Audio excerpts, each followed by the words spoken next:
Kalau kemarin Hasto Kristianto sudah dilaporkan ke KPK dan menjadi tersangka, sekarang giliran Deddy Sitorus. Senang kali kalian. Kok sama kita? Jadi siapa yang melaporkan? Yang melaporkan adalah LSAK, Lembaga Studi Advokat Anti Korupsi. Ingat loh, lembaga advokat. Bukan kaleng-kaleng itu. Terkait apa, Bung? Terkait gratifikasi, ya. Jadi LSKK melihat bahwasanya Deddy Sitorus menerima gratifikasi berupa penyewaan helikopter ketika dia sedang kampanye di Kalimantan Utara. Nilainya berapa? Sikitnya cuma 3,07 miliar. Aduh. Ternyata ini bukan cuma mendapat respon dari masyarakat biasa. MAKI, Maki Masyarakat Anti Korupsi Indonesia, juga memberikan support kepada KPK untuk melakukan penyidikan. Habis. Ya. Jadi begini, ya. Siapa ini? Deddy Sitorus berkilah bahwasanya saya menggunakan helikopter bukan flexing, itu untuk keperluan kampanye. Sekarang gini Bung Deddy, bukan masalah keperluan untuk kampanye atau flexing. Yang ngasih sewa helikopter siapa? Masalahnya di situ. Mau kau pakai flexing kah? Mau kau pakai kampanye kah? Mau kau pakai ngangkat sembako kah? Enggak urusan. Yang jadi urusannya itu, yang jadi masalahnya, yang ngasih gratifikasi, yang ngasih penyewaan, yang ngasih helikopter siapa? Kenapa menjadi masalah? Menjadi masalah karena kau itu penyelenggara negara, dalam kurung anggota DPR RI. Sudah jelas. Ternyata betul ya, dinasti teriak dinasti, maling teriak maling, gratifikasi teriak gratifikasi. Waktu Kaisang pergi ke Amerika Serikat, muncul kalian paling tajam. Make juga nih. Aku kira nggak make kawan-kawan. Pakai helikopter juga dia. Helikopter yang saya pakai itu tidak semewah yang dipakai Kaisang dan juga Bobi Nasution. Katanya seperti itu. Bukan masalah mewahnya, yang penting gratifikasi. Ya, menurut Undang-Undang Nomor 20 Tahun 2001. Udah ngomong undang-undang kita, repot. Itu mengatakan bahwasanya setiap gratifikasi atau pemberian imbalan hadiah kepada penyelenggara negara ataupun juga anggota dewan yang tidak dilaporkan kepada KPK, ya, maka itu dianggap sebuah tindakan pidana. Berapa tahun minimal hukumannya? 4 tahun. Siap-siaplah kau 4 tahun. Potong masa tahanan 1,5 tahun menjadi 3,5 tahun. Lumayan lah. Tahu kalian apa tanggapan Deddy? Kenapa yang diserang partai politik kami saja? Kalau kemarin Hasto, sekarang saya. Sebentar lagi nanti Roni.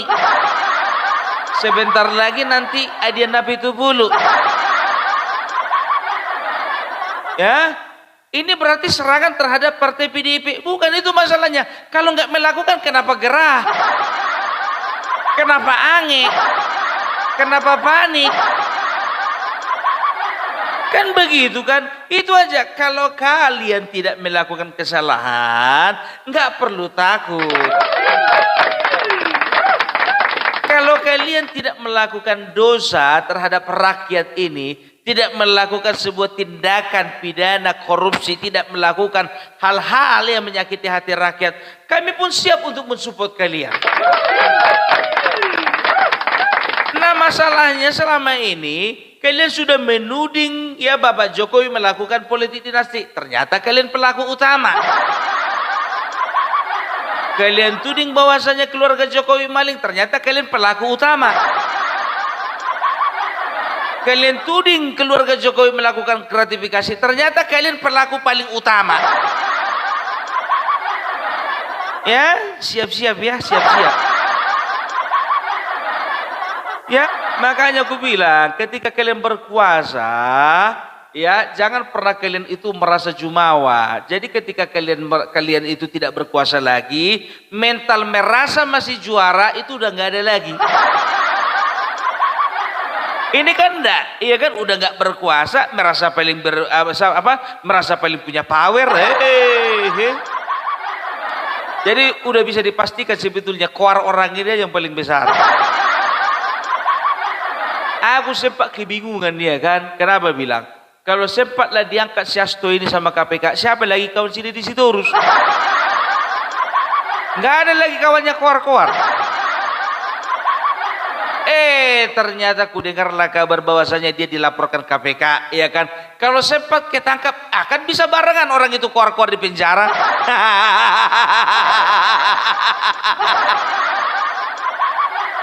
Ada teman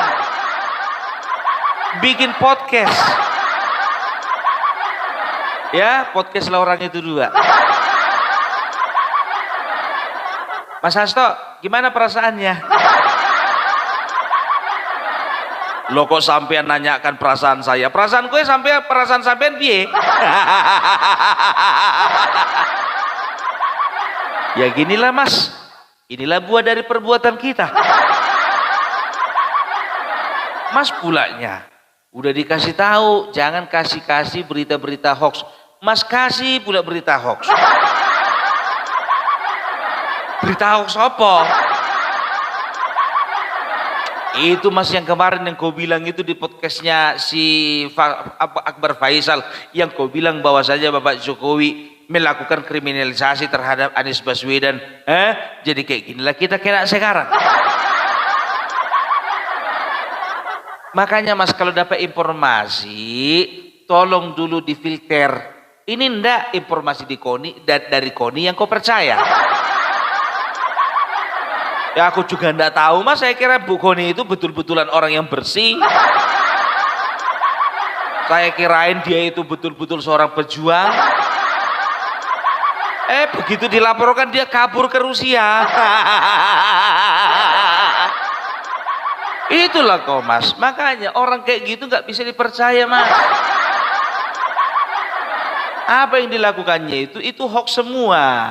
Makanya Mas, lain kali ke depannya ya jangan lagi mau diundang podcast sama dia. Ya iya, tapi sampai juga gitu loh. Saya cuma ngasih berita ini dan itu, sampai niki ngegasnya begitu-begitu amat. Contohnya itu, sampean bilang katanya mau bikin polisi itu di bawah Kementerian Dalam Negeri atau di bawah kementerian yang lain. Nggak jadi, nggak ada tanggapan dari DPR. Yo izin Thomas. Ya kan itu pendapat darimu. Aku cuma mengajukan. Masalah diterima nggak terima itu urusan belakang. Itu pikirku rupanya kayak gini jadinya. Oh, tapi gini Mas, bagaimana kalau kita minta tolong sama Ibu Megawati? Kan dia katanya komitmen kalau misalnya kita ditangkap, beliau akan datang. Kau masih percaya sama dia? Ya mesti percaya toh Mas. Lah kita ini kan kader Mas. Enggak, aku tanya dulu sama kau, masih percaya kau sama dia? Oh 100% aku masih percaya Mas. Kau nggak tahu rupanya namamu udah dicoret. Maksud Mas? Nama kau itu udah nggak ada lagi di website yang ada di PDIP. Kau tengok, begitu kau ditetapkan jadi tersangka, terus dicarinya penggantimu. Oh alah Mas. Jadi sia-sia atau selama ini kesetiaan saya? Tidak ada gunanya saya setia sama partai itu, Mas. Padahal saya sudah melakukan berbagai macam cara. Iya, sekarang begini, kau pula terlalu setia kau. Jadi begitu, Mas. Ya udah sekarang gini aja, ya lepas dari sini, ya kita cari partai yang baru. Mas, lama lo Mas, 4 tahun toh Mas. 4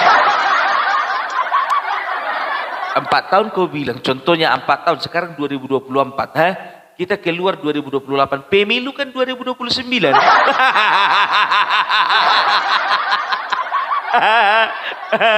Masih ada rupanya Mas yang mau nerima kita. Nggak percaya kau sama aku lah. Lawang ketum saya nggak percaya apalagi sampean Mas.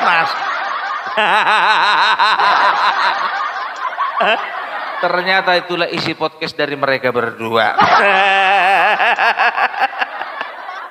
Jadi itu dia. Jadi kalau bisa dikatakan ya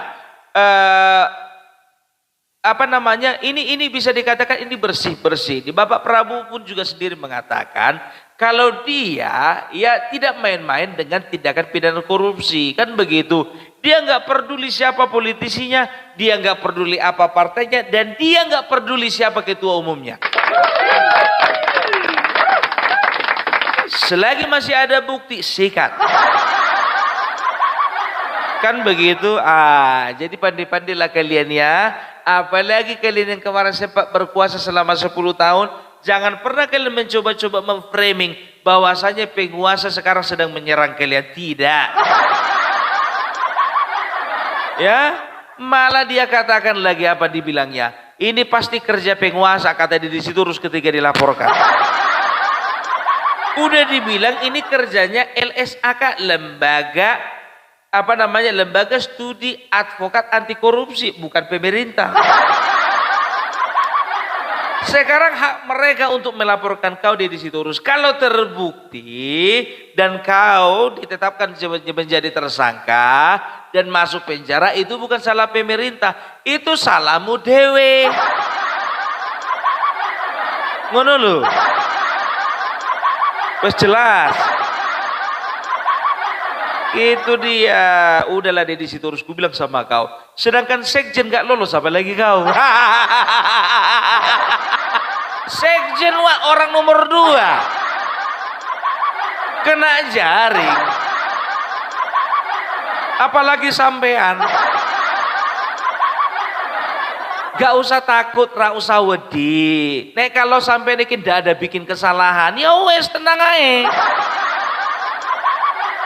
Tapi kalau misalnya kalian ini memang sampai ini melakukan kesalahan dan layak untuk mempertanggungjawabkan dan masuk penjara, ya wes, iku namanya iki wayahe.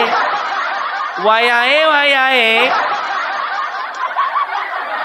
Sudah waktunya. Ingat, ada pepatah mengatakan segala sesuatu itu indah pada waktunya. Iya dong, tapi kalian bilang kalian pejuang. Ya, jadi itu dia. Jadi kalau bisa dikatakan ya dari situ terus ini nggak usah perlu membela diri lah. Sama seperti Hasto kemarin, capek-capek dia membela diri, ujung-ujungnya ditetapkan juga jadi tersangka, kan begitu. Sekarang itu tergantung bisa ndak kau membuktikan kalau kau itu tidak melakukan gratifikasi, ya kan? Mau alasan kalau dibilang katanya alasannya ini ya kan, saya itu menyewa helikopter karena di Kalimantan Utara itu tidak sama dengan Jawa. Kalimantan Utara itu penuh dengan daerah-daerah yang berjauhan. Kadang dari satu desa ke tempat desa lainnya itu jaraknya 200 meter. Tidak bisa ditempuh jalan darat. Kadang pakai perahu. Tidak bisa ditempuh dengan perahu. Kadang-kadang juga harus pakai helikopter. Sekarang begini, kenapa nggak di Jawa aja kau mencalonkan? Kan begitu. Sekarang begini, kalau memang ada uangmu sewa helikopter, tapi kalau nggak ada uangmu, kau melakukan kau menggunakan jasa dan juga pemberian dari itu katanya dari perusahaan kan? Dari perusahaan katanya ya. Itu tetap tidak diperbenarkan, tidak diperbolehkan. Karena apa? Karena bukan uangmu. Nah, kalau memang uangmu contohnya, ya apa sanggup seorang anggota Dewan DPR RI dengan gaji sekian-sekian menyewa pesawat atau menyewa helikopter sejumlah 3,07 miliar? Bayangkan kalian ya kan, 8 kali penerbangan dengan total penerbangan 48 jam 3,07 miliar. Ya kalau cuma anggota dewannya dia contohnya kan patut dicurigai itu, ya kan? Karena mana ada uangnya anggota DPR nyewa segitu. Ya, jadi sekarang jangan pernah kalian framing bahwasanya pemerintah atau penguasa sedang mengobok-obok PDIP. Enggak perlu bikin framing seperti itu. Karena biar tahu kalian, yang mengobok-obok kalian itu orang kalian sendiri. Serius. Karena orang luar mengobok-obok partai kalian nggak ada untungnya.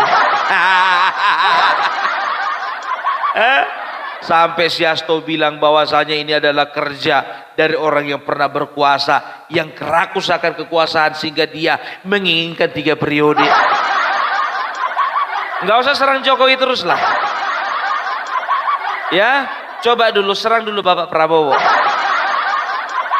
Bapak Prabowo aja sekarang bilang kan, saya baru 2 bulan, tapi kalian sudah bisa hitung berapa koruptor yang sudah tertangkap. Berarti artinya apa?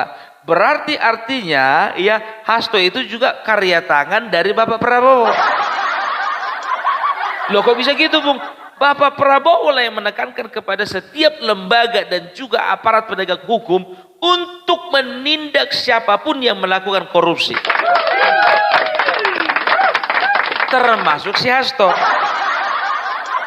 Termasuk juga di Sitorus kalau memang terbukti. Kalau nggak terbukti ngapain kalian sewot? Nggak usah takut lah, ya kan? Nggak terlalu kejam bangsa ini, negara ini atau aparat penegak hukum memberikan hukuman kalau memang kalian tidak terbukti. Dan jangan banding-bandingkan kasusmu dengan kasus yang lain. Ini di sini suka kali membanding-bandingkan. Kenapa cuma kami yang ditindak seperti ini? Kenapa di sana ada kasus? Kenapa nggak ditindaklanjuti? Kan begitu, suka kali dia kayak gitu. Tapi mau kemana dia mengadu? Ya, dia yang berusaha untuk mengkambing hitamkan Parcok itu juga kan. Ini juga yang bilang itu apa namanya? Kalau kepolisian itu harus berada di bawah Kemendagri. Aduh, atau kembali lagi di bawah TNI. Makanya udahlah di situ terus ya. Sekarang begini aja lah ya. Persiapkan dirimu sama seperti Hasto mempersiapkan dirinya. Itu aja. Daripada capek-capek nanti bikin kianlah video klarifikasimu. Bikin kian, susun kian kata-katanya. Oke. Jadi itu dulu dari Opung Parbelak. Jadi mudah-mudahan Deddy Sitorus tidak terbukti melakukan gratifikasi, ya kan? Itu aku bicara mudah-mudahan loh. Tapi kalau contohnya memang kau ditetapkan jadi tersangka, berarti tak terkabullah doaku. Ya kan? Oke? Jadi itu dari Opung Parbelak. Ya, salam NKRI harga mati.